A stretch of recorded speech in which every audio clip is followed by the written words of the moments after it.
This is Heavy Talk. Each episode serves up straight talk with no chaser.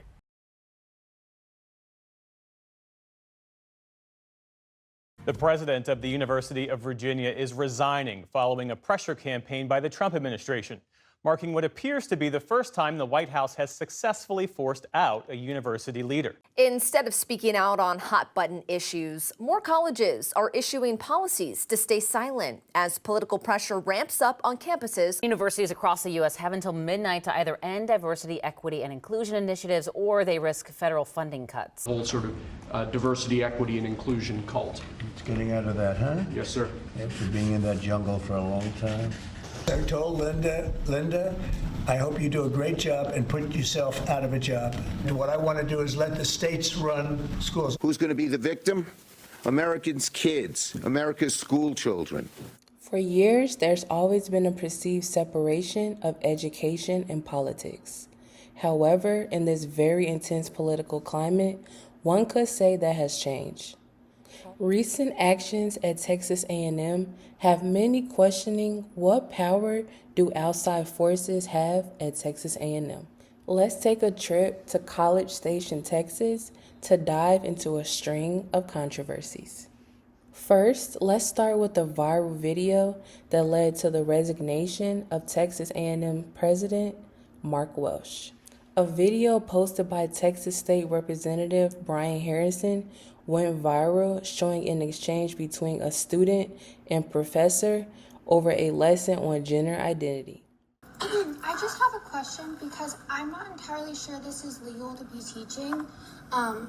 Because according to our president, there's only two genders, and he said that he would be freezing agencies' funding programs that promote gender ideology. And this also very much goes against not only myself, but a lot of people's religious beliefs. Your gender is not illegal. According to President Trump's executive order, if you want me to read the paragraph in the order itself. If you are uncomfortable in this house, you do have the right to leave. Yes. What we are doing is not illegal. According to an alleged leaked audio recording, initially President Welsh refused to fire the professor. However, after the backlash, he ultimately fired the professor and the dean. Abbott said the professor essentially went rogue and is now paying the price.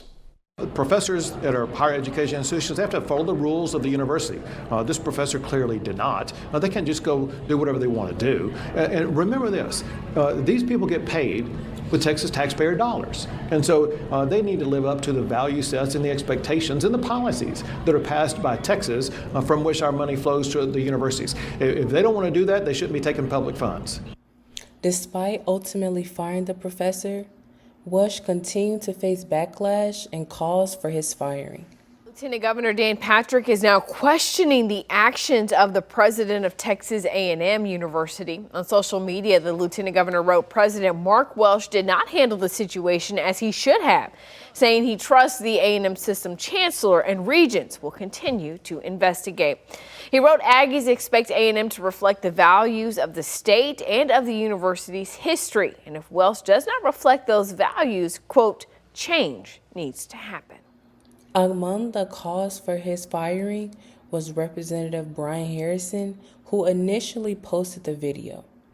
In post to X, he called on Texas Governor Abbott to fire President Welsh. A few moments later. A heartfelt send-off for Texas A&M University President Mark Welsh, seen here leaving campus just hours after resigning, amid turmoil over this video. Did the political pressure have anything to do with Welsh's resignation and the firing of the professor? Students at Texas A&M certainly thought so.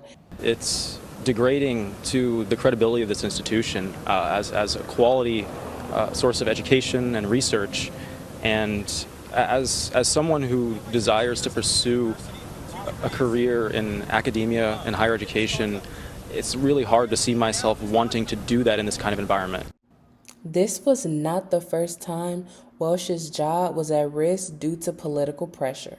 Texas Governor Greg Abbott is serious about enforcing the state's ban on diversity, equity, and inclusion programs at public universities, threatening to remove Texas A&M President Mark Welsh after a conservative activist claimed the university may be violating the state's DEI ban by attending a conference that only allows minorities to participate. Responding to an ex-user who asked if Texas is going to put up with this, Governor Greg Abbott said, "Hell no, it's against Texas law and violates the U.S. Constitution.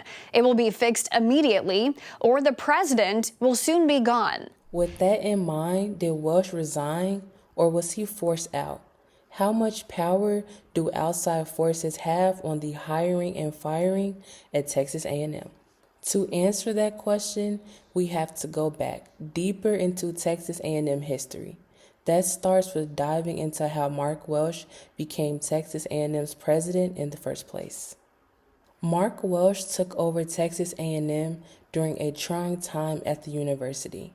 It came on the heels of a hiring scandal that led to a $1 million settlement. In 2023, the Texas Tribune reported Dr. Katherine McElroy, who was publicly announced as the new director of the school's revitalized journalism program, had her offer of tenure revoked. This quickly became a viral story, and Texas A&M faced backlash from notable alums, including journalist Roland Martin. They signed her to a 5-year contract, significant contract. So then all of a sudden, of course, all contracts must then be approved by the Board of Regents. And that's where the problem comes in. All of a sudden, because right now in Texas, you got all this DEI hysteria with white conservative Republicans in the state, where Texas Governor Greg Abbott have now gotten rid of all these DEI programs. So then people start raising a stink about the stories that she covered and worked on, focusing on race and diversity. During a 3-hour-long faculty senate meeting, faculty expressed their displeasure at the hiring process and perceived outside influence from higher-ups. That you have no record of an offer being made or that it was accepted? We don't exhibit a very good image of competence to the outside world. Does that mean that they change their minds of their own accord? So that's just a sampling the questions Texas A&M's president received today from Faculty Senate.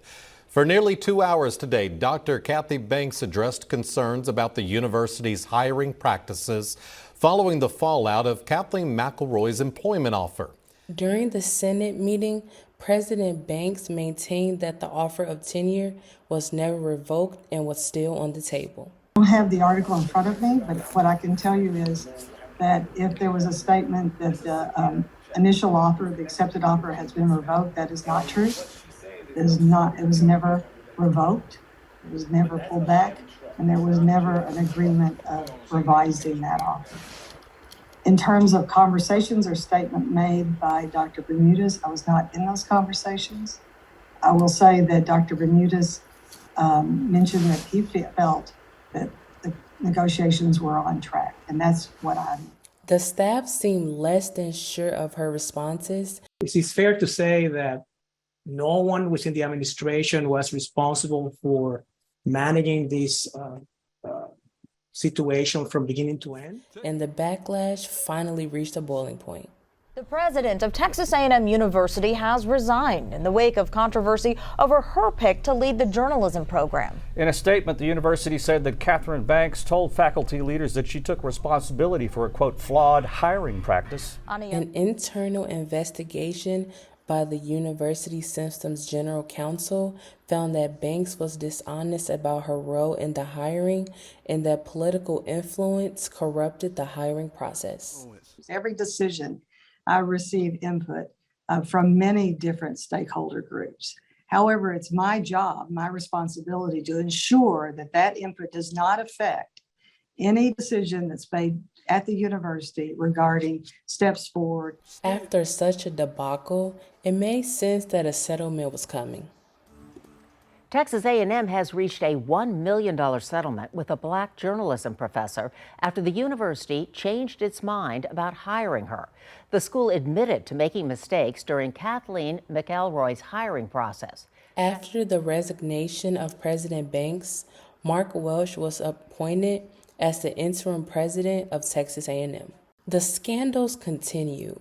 Shortly after becoming the interim president of Texas A&M, another scandal went public. A Texas A&M University professor and respected expert on opioids was placed on leave and investigated after she was accused of making negative comments about Lieutenant Governor Dan Patrick during a lecture at the UT Medical School in Galveston. During an off-campus lecture at the University of Texas Medical Branch in Galveston, Alonzo allegedly made comments critical of Lieutenant Governor Dan Patrick's office regarding the opioid crisis. Texas Land Commissioner Dawn Buckingham reported the comments to Patrick after hearing about them from her daughter, who was in the lecture. Lieutenant Governor Patrick asked Texas A&M Chancellor John Sharp to investigate, leading the university to place Joy Alonzo on paid administrative leave. This sparked backlash with renewed concerns of political influence happening at Texas A&M. Well, another big story we're following tonight, leadership across A&M University responding to growing criticism and concerns about outside political influence. Today, sources told me Chancellor John Sharp met with the Faculty Senate Executive Committee. The Faculty Senate requested the meeting after news broke that a professor at A&M, Joy Alonzo, had been temporarily suspended following remarks she made about Lieutenant Governor Dan Patrick. I'm told Chancellor Sharp this evening shared some additional insight about the conversation that he had directly with the Lieutenant Governor about how Alonzo's suspension was executed. For the first time since taking office, A&M's interim president met with and listened to concerns from the full Faculty Senate. He addressed what influence the Board of Regents have over hiring and the mistrust that some still have with high-level university officials. News 3's Donnie Tuggle has the story.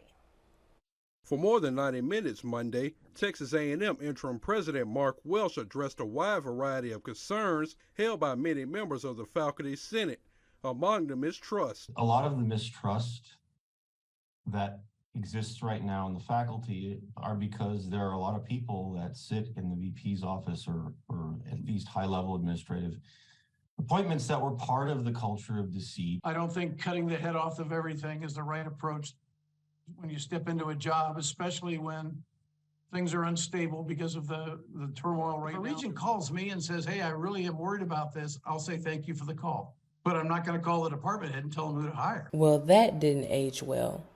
As we come back to the events of the present day, have we seen enough to determine that outside influence does impact the day-to-day hiring and firing policies at Texas A&M?